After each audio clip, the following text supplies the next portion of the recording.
the decision to, I don't know if we want to call it attack our European allies or sort of threaten them about how willing the United States will be with NATO and all of this stuff. How long do you fear that it's going to take decades for Europeans to trust America again? I don't know, but it was part of the whole signal gate. It was truly heartbreaking because it absolutely confirmed the vice president's contempt for the Europeans, and I don't get that. This is culturally our closest allies, not just they're close, but culturally, so many Americans share so much. No, it's just like, why? It's just like walking into a room full of supporters, and start swinging in there. And it's like, why? And, I'm a student of history and I've watched a lot of that and what Europe's been for and what America did after World War II and helped rebuild these things. It's a remarkable, and now we are attacking these nations now. And now embracing, we're roughly the same age.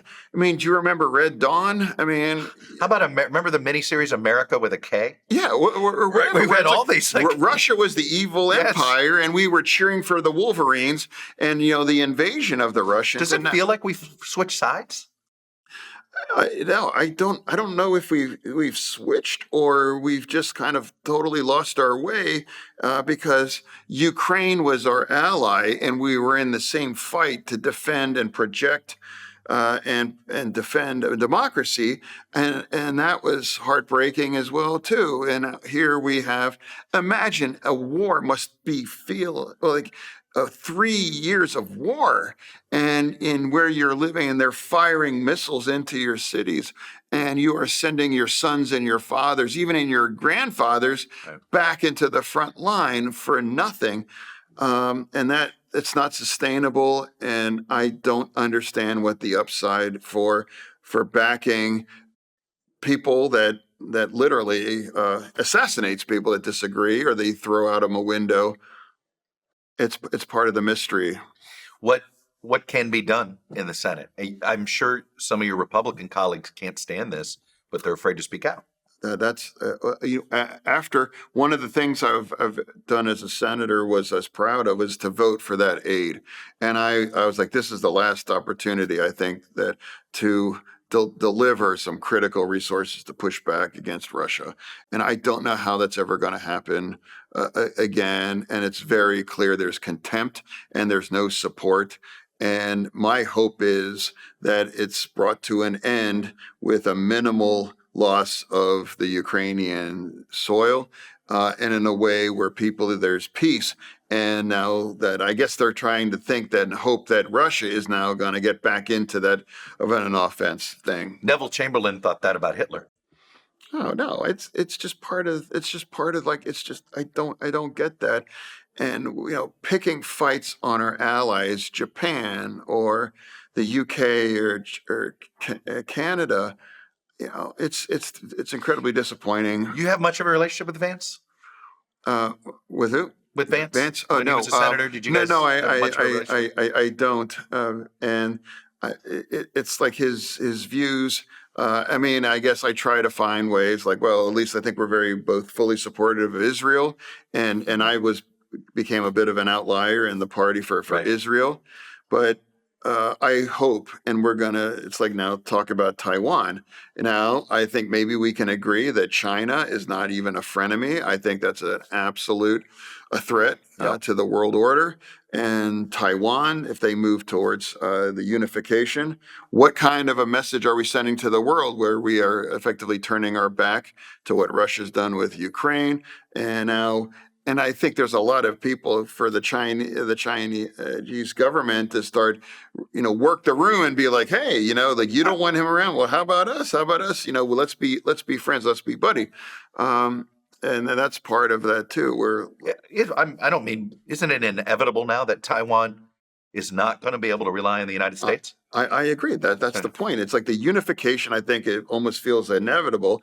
And I don't... Probably without firing a shot. Yeah, but my point, it's like, what are we projecting to the world audience what we're doing now in Ukraine. Are we going to push back these kinds of governments that have been up to, 2 months ago, it was unthinkable to just embrace? Greenland, we all thought was a joke, Yeah. right? I think we all thought this was some bizarre social media meme. Well, now it looks like it's a serious obsession. Well, I originally thought, well, that's not new to the American experience. Right. Truman wanted to purchase it, and it wasn't. And now, one of the things Trump is right about is fixating on rare earth, as well, and that's part of. And I accept the Arctic. Look, Yeah. we don't have access to the Arctic the way the Russians and the Chinese do. Exactly. Now, we would be freaking out if Russia was trying to grab it. That's right. Or the Chinese was. So I do get that. And there is actually truth in it. But this idea that we got to get it one way or the other, that's shocking and disappointing and appalling you can't invade, and put that in perspective. It's 3 times the size of Texas land, right, and it has fewer people than Harrisburg. Are we going to invade, that? It's absurd. Do we need a relationship with Greenland? We want to strengthen it. Absolutely. I've met with the if it's the prime minister or the president of the Greenland, whatever, sat in this office, and I wanted to say, no one in this body is going to say, no, let's invade you. But it's true, though. We want a strong relationship. But they would have cooperated with us pretty much on anything we asked because they do want our security, right? I agree. So that's part of the truth in that. We need the Chinese have us by the balls on the rare earth market, and now that's part of the Ukraine deal, and that's part of the Greenland. So that is true, but it's also not bonkers or insane to talk about Greenland because that is part of the American. No, I accept that, but it's like also, I've joked about American imperialism. Post World War II, NATO was a way for us to have Europe without the responsibility of governing Europe. Yeah, well, I don't mean to be that cynical about it, but that was a cheaper way to do it.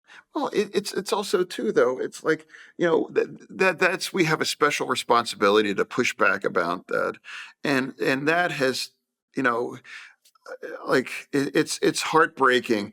I thought we should be proud of our role there to really protect the world and be that's a source of pride. And now it seems something to be ashamed of or to want to turn our back to. I've always said about Americans don't like the idea that we're the world's policemen. No, that's not that's. But here's what I will say: when I accept the premise because I'd rather have us be America's policemen. Well, the world's policemen. If we're not, somebody else is going to be, and we're not going to like that.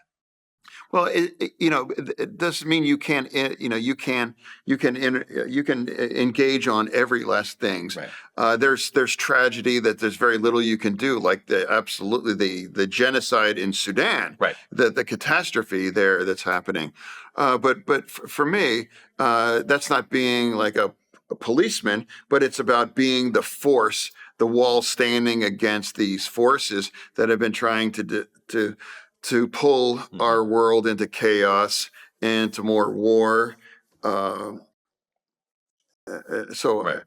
think that used to be the best part of the American experience. Even Ronald Reagan understood that. Right. And that's why a lot of people in my party voted for that, because we can agree that we are, the shining city on the hill.